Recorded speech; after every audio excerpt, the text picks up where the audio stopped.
Hey, I'm Tyler. And I'm Katie. You're listening to Not-Stalgia, the podcast everybody tries to trade you for at lunch. Did you used to trade stuff? A little bit, not too majorly. What would you trade? That's probably because you had all the good stuff. I had some good stuff. I didn't have all the good stuff. In retrospect, I had all the best stuff. Like but what? To like an elementary school child, it's not the best stuff. Like I had just like homemade sandwiches. Yeah. Like I should be so lucky that someone makes me a homemade sandwich in 2020 as a grown person, you know? Right, but That's an act of love. You were just wishing for some sort of processed garbage food. Yeah, all I wanted was a ho-ho.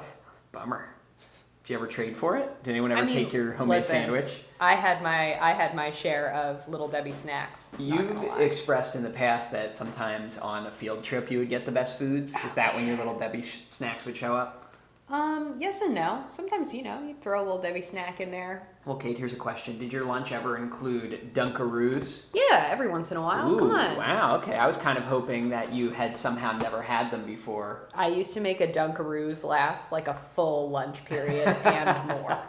It's like, see how little frosting you could get on the Dunkaroos so that then you would just have a tub of frosting to eat.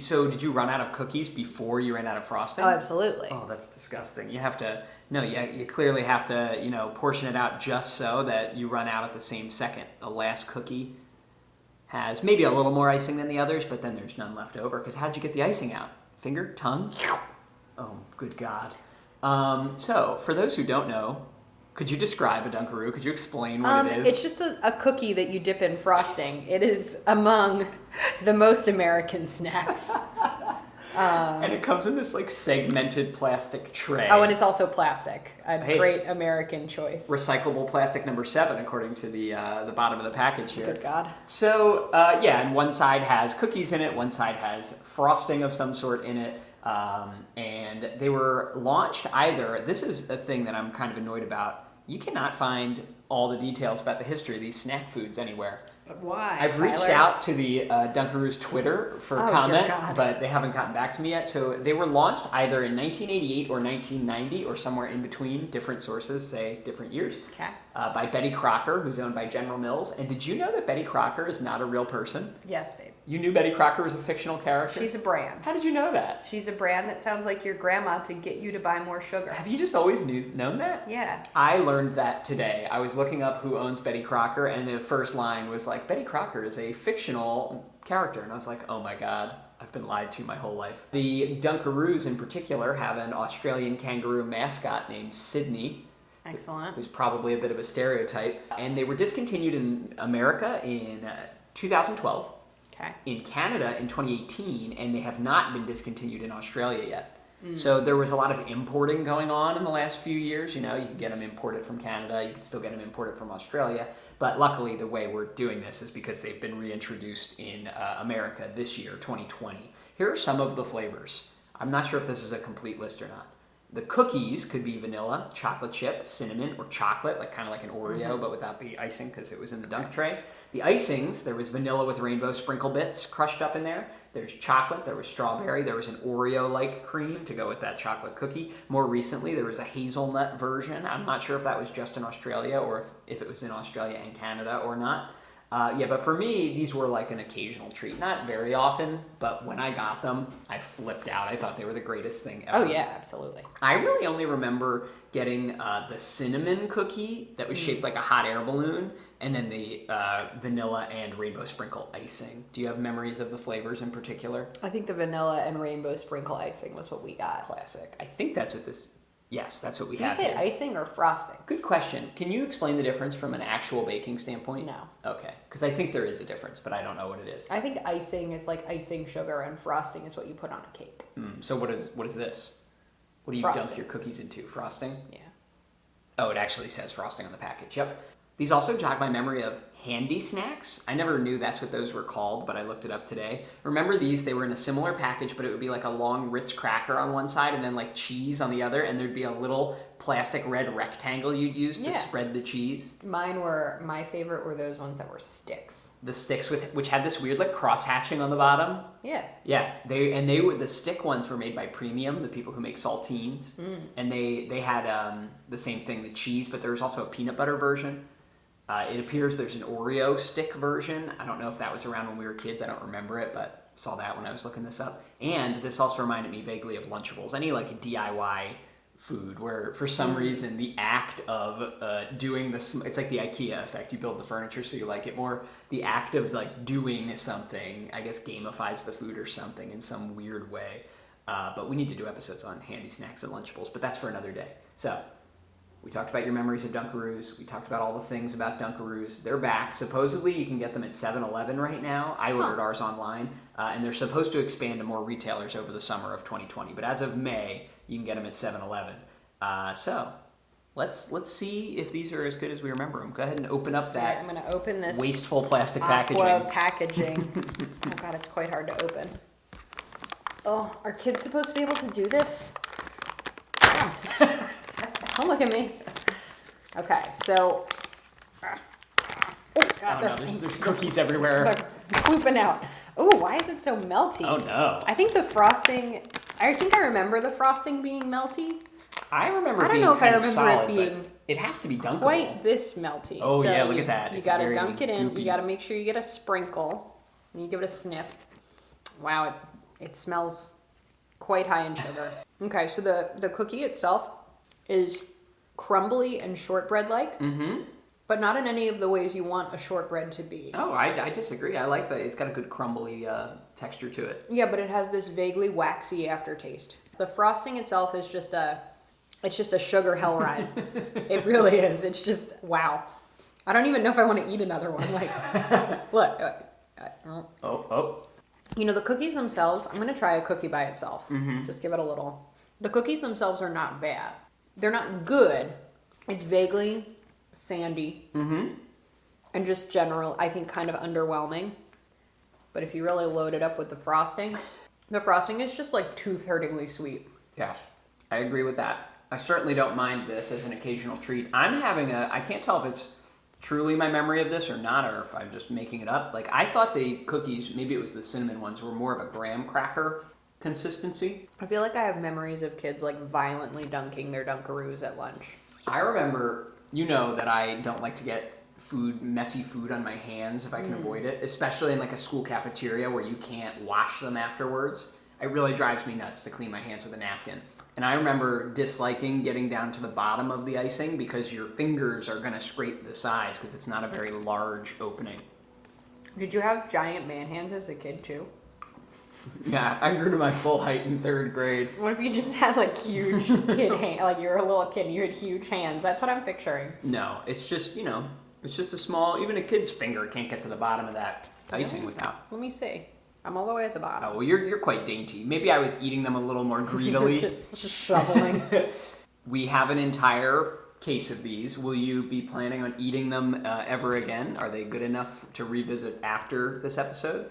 Honestly, probably not. This little package is 190 calories. Whoa. Like, I think I'd just rather have, and I'm not really a calorie counter, but I think I would just rather have like a different snack. If you're going to have like a tasty dessert, you certainly, especially as an adult with access to a kitchen, you certainly could make something. Yeah. I mean, like, the convenience is there because... I feel like the highest millennial praise of a dessert is when like a millennial person takes a bite of something and goes, it's not too sweet.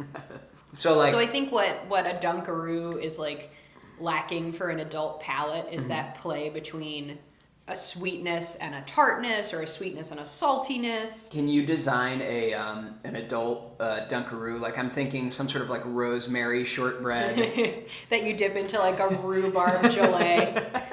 I think that's probably what an adult Dunkaroo would be like. That's a great idea. Like a Dunkaroo for refined palates. You get like a cheese and orange marmalade version. I just think that like. I'm finishing this package. Since you've talked smack on these. Yeah, please go ahead. I just can't. I can't eat them. It's kind of like eating cotton candy. Like you really enjoy cotton candy.